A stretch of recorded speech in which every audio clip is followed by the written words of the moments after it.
오늘 창세기 38장은 창세기 37장의 요셉의 이야기를 하면서 끼워 넣은 장입니다. 창세기 37장 마지막은 요셉이 아라비안 상인에게 팔리니라 이렇게 나오고요. 창세기 39장은 보디발이 요셉을 산이라 이렇게 나와요. 그러니까 38장은 요셉의 이야기를 중단하고 유다의 이야기를 끼워 넣은 겁니다. 굉장히 좀 부자연스럽죠. 문맥상 이어짐이. 왜 그렇게 하나님께서 하셨을까요? 유다가 중요하기 때문입니다. 이제 12아들이 12지파가 되고 이스라엘 국가가 되잖아요. 근데 북이스라엘은 요셉의 두 아들 므낫세, 에브라임이 중심이 되어서 통치합니다. 근데 남유다는 유다 지파가 중심이 되어서 통치를 해요. 요셉과 유다가 이스라엘 전체의 중심이고 핵심 인물입니다. 그러니까 요셉을 다루면서 유다를 끼워 넣어서 유다의 이야기를 다루고 있는 겁니다. 근데 더 중요한 것은 유다 지파를 통하여서 다윗 왕이 나오고 예수님이 나와요. 그러니까 유다가 굉장히 중요한 예수님의 조상으로 소개를 하고 있는 겁니다. 근데 더 중요한 게 있어요. 오늘 본문을 보시면 이 유다가 완전히 망가진 모습으로 나옵니다. 믿음과 신앙을 다 잃어버린 불신자로 나와요. 그렇다면 이 유다가 어떻게 예수님의 조상이 될 수 있겠습니까? 그래서 오늘 본문에 유다가 어떻게 무너진 자신의 믿음과 신앙을 다시 한번 되찾고 회복했는지 그 비결을 오늘 본문이 다루고 있습니다. 그래서 이 창세기 38장은 없어서는 안 될 굉장히 중요한 내용이에요. 유다가 어떻게 회복되었을까요? 오늘 본문을 보시면 창기에게까지 들어가려고 하는 성적으로 완전히 타락한 모습으로 나와요. 이방 여인을 취해서 아내를 얻죠. 하나님이 그 아들들이 약해서 다 죽입니다. 이 정도로 몰락한 가정이었는데 회복되어서 다윗 왕의 조상이 되고 예수님의 조상이 되었다라는 거예요. 어떻게 이런 일이 일어날 수 있을까요? 회복의 비결은 뭘까요? 오늘 유다와 다말의 이야기를 통해서 무너진 우리의 믿음과 가정을 다시 한번 세우고 회복하는 그 비결이 뭔지 두 가지로 살펴보도록 하겠습니다. 첫 번째 회복의 비결은 하나님의 꿈을 품고 도전하라는 것입니다. 이것이 다말을 통해서 우리들에게 주시는 메시지입니다. 오늘 본문의 주인공은 유다가 아니라 다말입니다. 이 다말이 창녀로 가장을 해서 시아버지 유다를 유혹합니다. 그래서 동침해서 베레스를 낳았다는 거예요. 그런데 예수님께서 이 베레스를 통해서 후손으로 오십니다. 그러니까 오늘 본문을 육적인 눈으로 바라보면 며느리와 시아버지의 섹스 스캔들이에요. 굉장히 부끄럽고 수치스러운 그런 이야기입니다. 예수님의 족보에 좀 감추고 싶은 그런 이야기예요. 근데 하나님은 요셉의 이야기가 지나가다가 그냥 중간에 끼워 넣어서 우리들에게 보여주고 자랑하고 있습니다. 너희들도 알라는 거예요. 다말의 믿음과 신앙을. 다말이 육신적인 어떤 욕정에 사로잡혀가지고 시아버지와 동침한 게 아닙니다. 그런 이야기를 하는 게 아니에요. 아들을 못 낳아가지고 환장해가지고 아들을 낳기 위해서 수단과 방법을 다 동원한 그런 이야기가 아닙니다.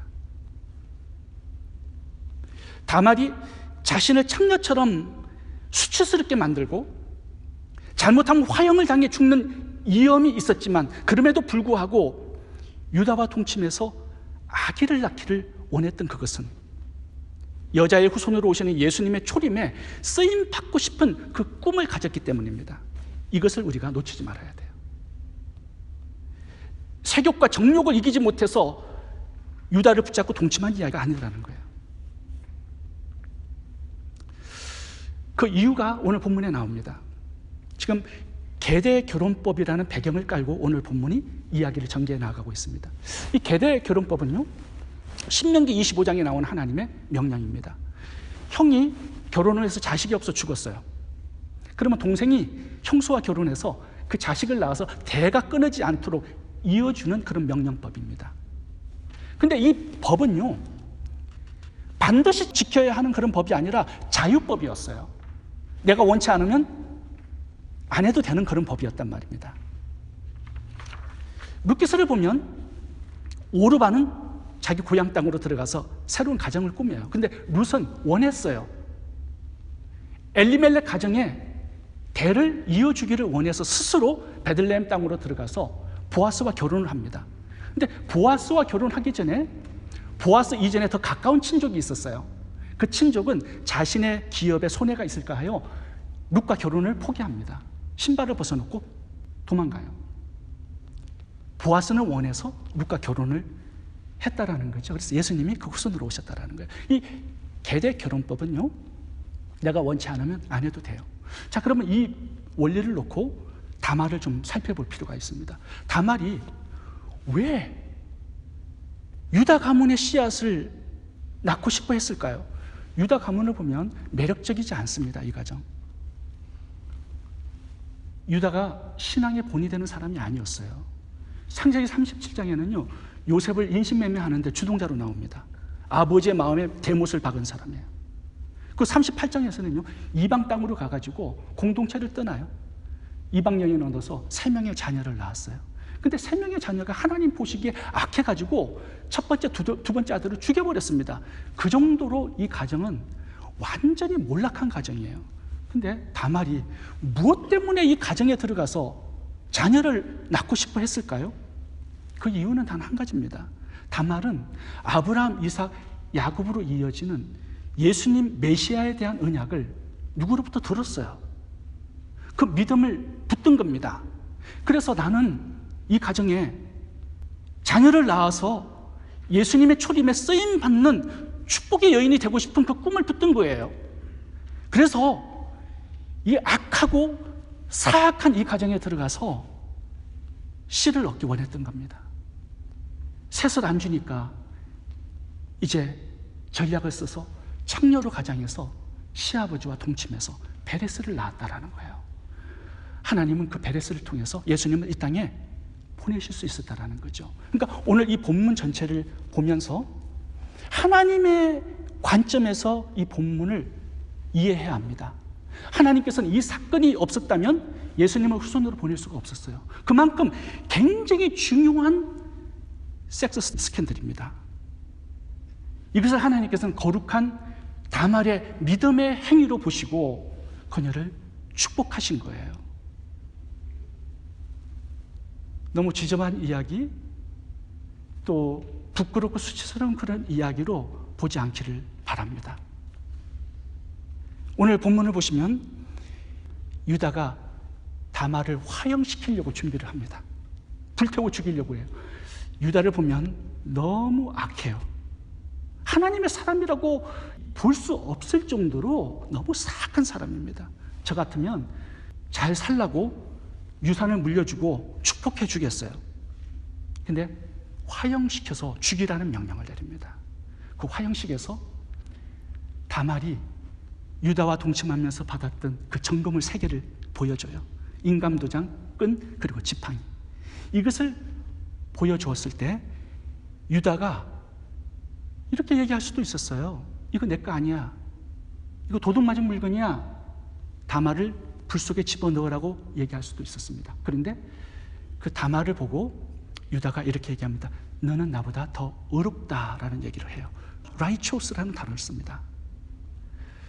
색정에 얽매여 가지고 동침한 것이 아니라는 거 인정해 준 겁니다. 근데 이 의로움이라는 단어가 제가 헬라 원어를 찾아보니까요, 이 단어가 창세기 15장에서도 나와요. 어디에서 나오냐면 하나님께서 아브라함이 하나님의 말씀을 믿음에 그것을 의로 여기셨다라고 말씀하실 때 동일한 단어입니다. 그러니까 이 부분이 어떤 성적인 욕심에 사로잡혀서 유다와 동침한 이야기가 아니라 유다가 그것을 인정해요. 너의 행동은 참 의로웠다. 우리 가문에 내려오는 메시아의 언약을 붙들고 네가 모험을 했구나. 도전을 했구나. 너는 나보다 더 나은 사람이다라는 인정을 해줍니다. 그리고 더 결정적인 것은 신약의 마태복음 1장에 보시면 유다에게서 다말이 베레스를 낳고 베레스를 통하여 예수님이 오셨다라는 예수님의 족보에 위대한 믿음의 여인으로 이름이 나와 있어요. 그게 마태복음 1장 3절의 이야기입니다. 그래서 오늘 전체 이야기를 보면요, 다말은 메시아의 언약을 붙들었고요, 창세기 3장 15절에 나오는 여자의 후손에 축복의 통로로 쓰임받고 싶은 그 믿음을 가지고 오늘 도전하고 모험한 그 이야기가 창세기 38장의 이야기이고 다말의 믿음입니다. 하나님은 이 위대한 믿음의 여인을 오늘 창세기 38장에서 우리들에게 보여주고 싶어 하시는 거예요. 너희도 이 하나님의 꿈을 품고 예수 그리스도를 이 땅에 오게 하는데 축복의 통로로 쓰임받는 꿈을 꾸어라는 메시지를 우리들에게 주시고 있는 것입니다. 제가 몇 달 전에 한 집사님으로부터 전화를 받았습니다. 제가 선교사 시절에 보스턴 지역에서 설교를 한 번 한 적이 있는데 그때 이 집사님 부부가 설교를 끝나고 저를 식사 초대를 해주어서 같이 만났어요. 이제 20년 세월이 지났는데 그분이 저를 수소문해가지고 전화번호를 알아내어서 제게 전화를 주신 겁니다. 20년 동안 전혀 연락이 없다가 연락을 받은 거예요. 제가 깜짝 놀랐습니다. 그렇게 오랜 세월 동안 헤어졌다가 만난 거예요. 그래서 오랫동안 전화를 잡고 지난 세월의 이야기를 나누었습니다. 그때 그분은 세탁소를 운영하고 있었어요. 근데 지금도 세탁소를 운영하신답니다. 그래서 어떻게 지내셨어요? 이렇게 물어보니까 그동안 선교사님 만난 다음에 우리 세탁소에서 나오는 재정을 가지고 지금 50명의 선교사님들을 후원하고 있습니다. 그 얘기를 하시더라고요. 제가 잘못 들었나? 5명을 후원하신다는 얘기인가요? 50명을 후원하신대요. 세탁소에서 나오는 재정을 가지고. 제가 다시 질문을 드렸어요. 아니, 세탁소에서 나오는 재정이 얼마인데 50명의 선교사님들을 후원을 하시는 그게 가능합니까? 그랬더니요, 그분의 얘기가 목사님, 그런 꿈을 꾸니까 하나님께서 세탁소를 굉장히 크게 축복하셔서 50명을 후원할 수 있는 재정을 지금까지 주고 계시대요. 놀라운 이야기입니다. 오늘 담화를 보면서 그분 집사님의 생각이 나는 거예요. 그리고 또 하나, 제가 몇 년 전의 일이에요. 제가 아는 목사님께서 자기 교회의 장로님 부부를 저에게 소개를 해주셨습니다. 제가 이제 북가주 선교대에 총무로 일을 하고 있을 때인데 함께 선교를 하라고 그 장로님 부부를 소개해 주신 거예요. 그래서 오클랜드 한성갈비에서 만나서 대화를 나누었습니다. 제가 그래서 그분이 무슨 일을 하시는지 몰라가지고 물어봤더니 중소기업의 CEO예요. 장로님은 어떤 사역과 어떤 꿈과 비전을 가지고 계시냐 이렇게 물어봤더니 그분은 죽기 전에 1000명의 선교사님들을 후원하는 목표를 가지고 있대요. 그리고 300개의 교회를 선교지에 성전을 건축하고 주님을 만나겠다라는 꿈을 가지고 계시대요. 저도 이게 또 잘못 들었나? 혹시 100명인가요? 그랬더니 그분이 왜 비전을 그렇게 쪼그라들게 만드십니까? 하면서 1000명이라고 얘기하시더라고요. 그러면서 30개의 교회가 아닌가요? 그러니까 300개의 교회를 건축하는 꿈을 가지고 있대요. 그래서 제가 어떻게 작은 회사에서 그게 가능할까요? 물어봤더니 그 장로님이 그렇게 꿈을 꾸고 그렇게 기도하는데 하나님께서 이 사업을 잘되게 축복해주고 계신다라는 거예요. 그래서 지금도 그 비전과 꿈을 이루고 있대요. 매년마다 선교지를 다니면서 건축을 하고 있다라는 거예요. 300개의 건축이 얼마 안 남았다라고 말씀을 하시더라고요. 저는 굉장히 놀란 게 한 가정이 한 대형 교회에 그런 선교 사역을 감당하시고 계시는 분들이 많더라고요. 우리 교회는 어떨까요? 여러분, 손에 없으니까 큰 꿈을 꾸세요. 일단 내 입을 크게 열라고 말씀하시잖아요. 제가 어제 우리 와이프에게 들었는데 해나하고 대화를 옛날에 나누는데 해나가 돈을 많이 벌어서 우리 교회를 사주겠대요. 이야, 이게 허황된 꿈인지 꿈이 굉장히 큰 것인지 몰라도 굉장히 좋은 꿈을 가지고 있는 거예요. 우리가 교회가 없어가지고 막 헤매고 돌아다니니까 해나가 마음에 우리 교회를 긍휼히 여긴 것 같아요. 그래서 돈 벌어서 우리 교회를 사주겠대요. 그리고 목사님 집도 사주겠대요. 아멘 할렐루야 했어요. 그 꿈이 이루어지기를 내가 기도한다. 좋은 꿈을 꾸고 있는 거예요. 근데 여러분, 중요한 게 이런 큰 꿈, 좋은 꿈을 꾸지 않으면 헛된 꿈을 꾸게 되어 있습니다. 세상적이고 제약된 꿈을 꾸게 되어 있어요. 유다를 봐보세요. 다말처럼 꿈이 없어요. 그러니까 어떻게 됩니까? 제약된 인생 살아가는 거예요. 창기계까지 들어가잖아요. 이런 나락으로 떨어지게 된다라는 거예요. 그래서 우리가 예수 그리스도를 믿고 예수 그리스도를 세상에 전해주는 이 예수 그리스도의 재림의 꿈을 꾸고 복음을 전파하고 구제하고 하나님의 나라를 세우는 이 거룩한 꿈을 꾸고 살아가야 된다는 거예요. 그래야 우리의 꿈 따라 하나님께서 축복의 분량도 크게 넓혀주시는 것입니다. 우리는 다말을 통해서 한 가정에 몰락한 그 가문을 세우는 비결이 하나님의 꿈을 꾸고 그 꿈에 도전하고 모험하는 것이라고 말씀하고 있습니다. 두 번째, 회복의 비결은 참된 회개에 있습니다. 유다를 통해서 그 부분을 살펴보겠습니다. 유다를 통해서 회개가 얼마나 큰 회복의 능력인지를 오늘 본문이 말씀하고 있습니다. 제가 말씀드린 대로 이 유다는 완전히 망한 가정이에요. 자식들도 악해가지고 하나님께서 죽여버릴 정도로 악한 가정이었습니다. 웬만하면 믿음의 조상들은 이렇게 타락한 모습까지 가지 않아야 되는데 창기에게까지 들어가는 그런 완전히 성적으로 완전히 밑바닥까지 떨어져 버린 그런 유다의 모습을 오늘 본문이 보여주고 있습니다. 요셉을 팔아먹는 데 앞장선 주동자였죠. 아버지 야곱의 마음에 대못을 박은 불효자였죠. 이방 여인과 결혼한 불신자였고요.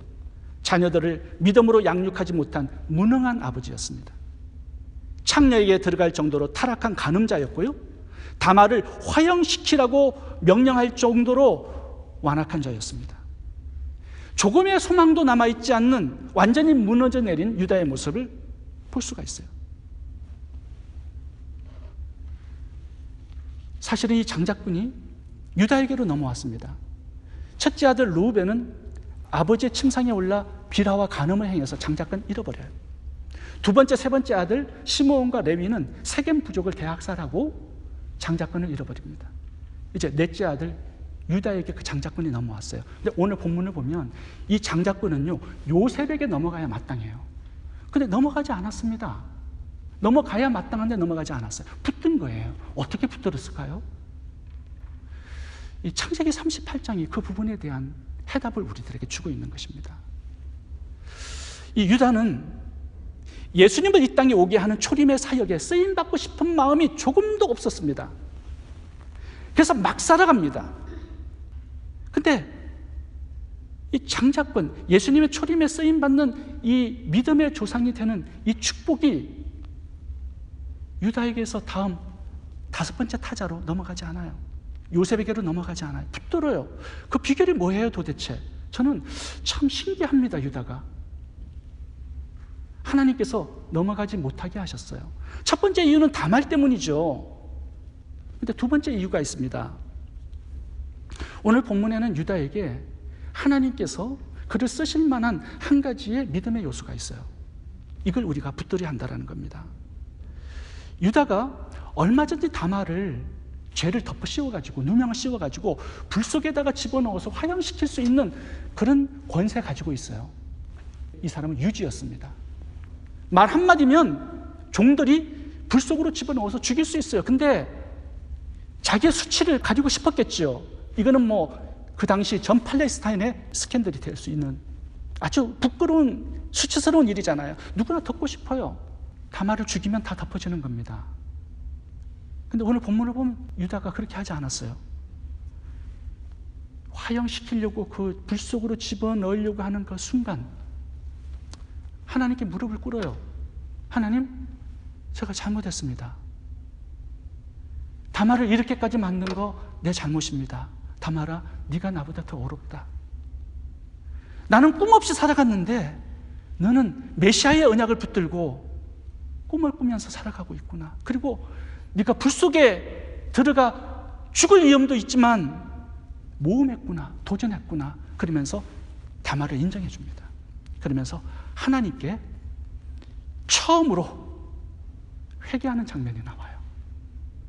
이 회개가 유다의 모든 삶을 역전시키고 반전시키는 인생의 큰 획을 그은 역사적인 사건이 된 것입니다.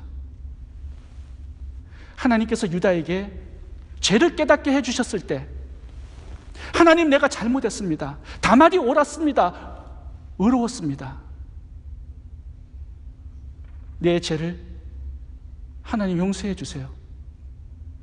사명자로 부르심을 받았지만, 예수님의 초림의 장자로 부름을 받았지만 이 사명을 내팽개치고 마음대로 죄악된 인생을 살았습니다. 여기서 무릎을 꿇습니다.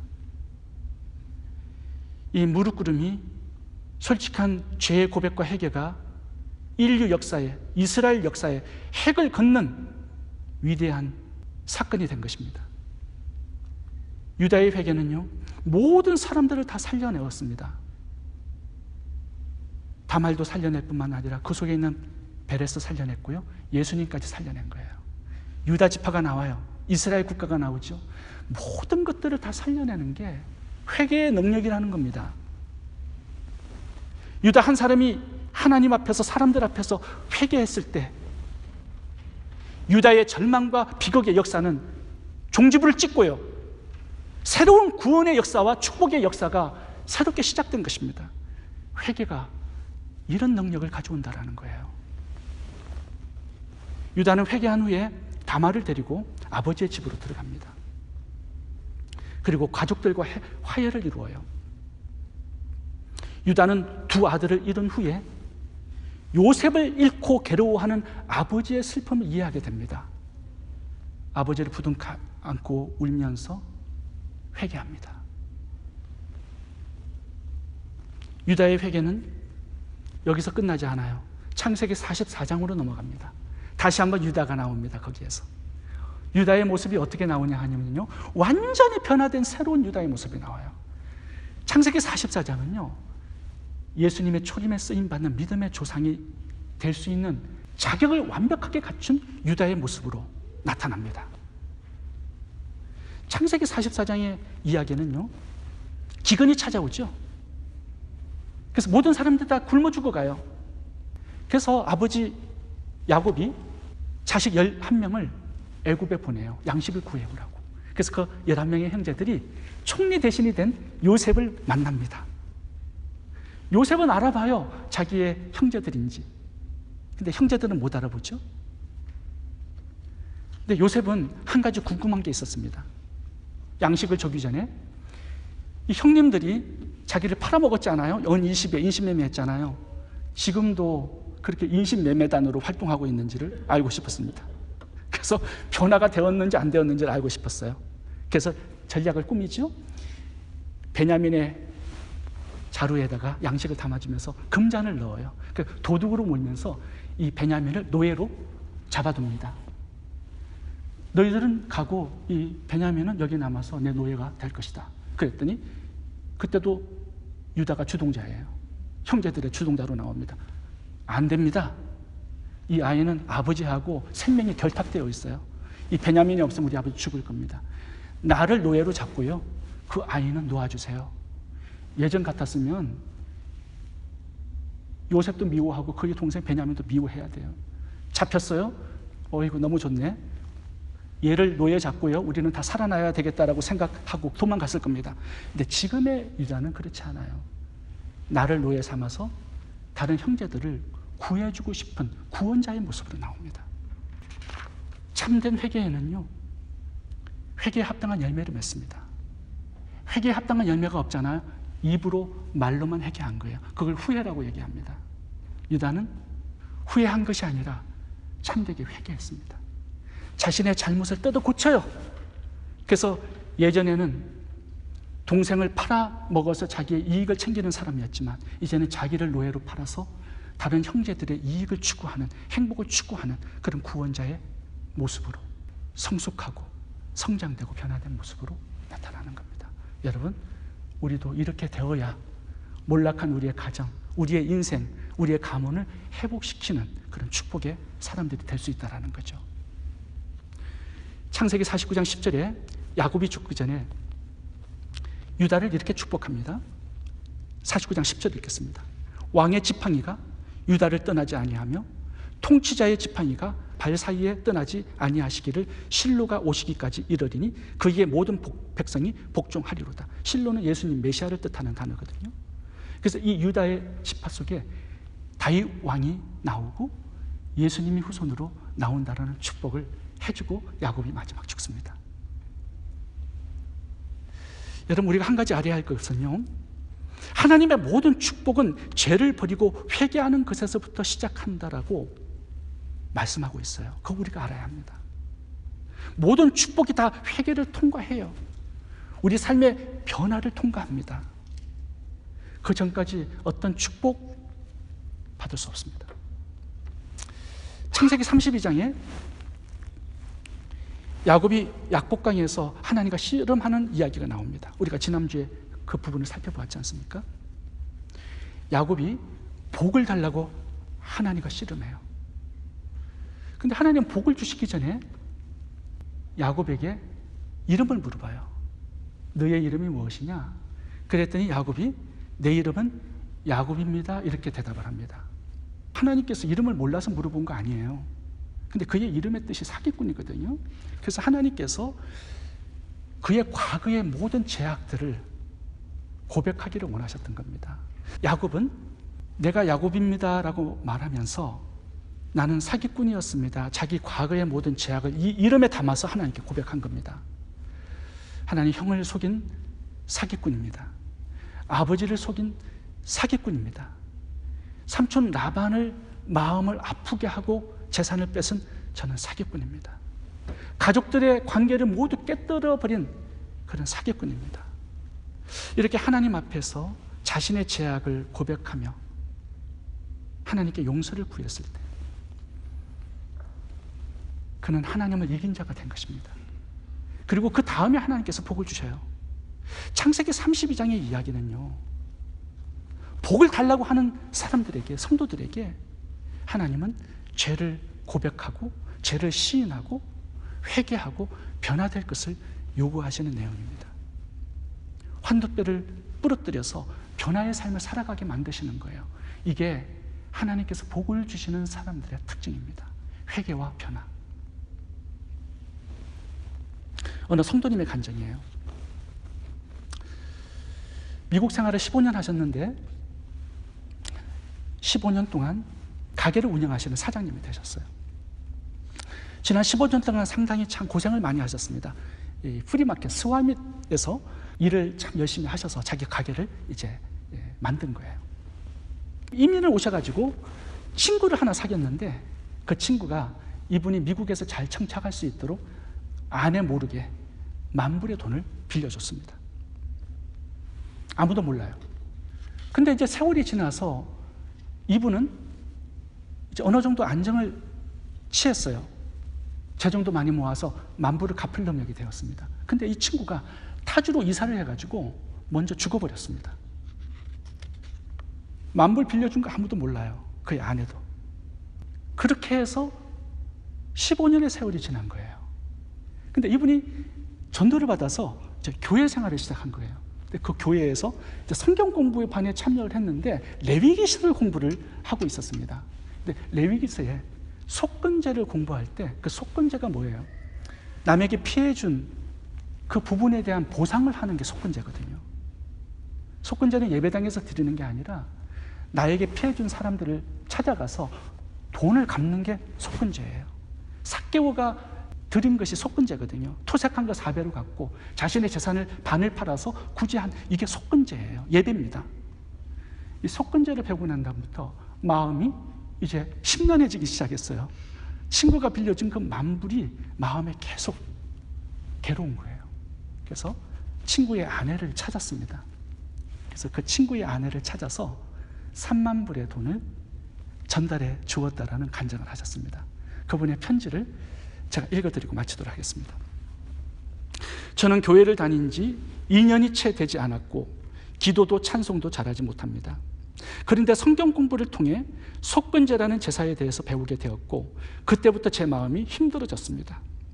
이 제사가 손해를 주고 피해를 준 것들을 돌려 갚음으로 드리는 예배라고 하는 것이었습니다. 결국 말씀에 순종하기로 하고 수소문 끝에 친구의 가족을 찾았습니다. 너무 미안해서 이자를 더 붙여 $30,000 정도의 금액을 돌려주었습니다. 그 친구에게 빌려준 돈의 3배 이상의 돈입니다. 얼마나 평안한지 돌아와 잠을 청하는 저의 마음이 참 행복했습니다. 이제 속건제를 드렸으니 하나님은 저를 용서해 주시겠지요. 내일은 주일입니다. 신앙생활 한 지 2년 만에 처음으로 예배가 기다려집니다. 이것이 그분의 편지였습니다. 여러분, 돈을 꾸고 아직 갚지 않은 것이 있다면 다 청산하시고 새롭게 출발하시기 바랍니다. 남에게 피해를 주고 손해배상을 하지 않은 것들이 있다면 다 갚고 새롭게 하나님과 출발하시기 바랍니다. 삭개오처럼 토색한 것은 4배나 갚고 불의하게 얻은 것은 가난한 이웃을 구제하기 위해서 나눌 수 있기를 바랍니다. 그럴 때 하나님은 영광된 미래를 축복으로 우리들에게 주실 것입니다. 오늘 본문은 아무리 망가진 인생이라 할지라도 참되게 회개할 때 하나님께서 주시는 치유와 회복의 축복이 얼마나 큰지를 우리들에게 알려주고 있습니다.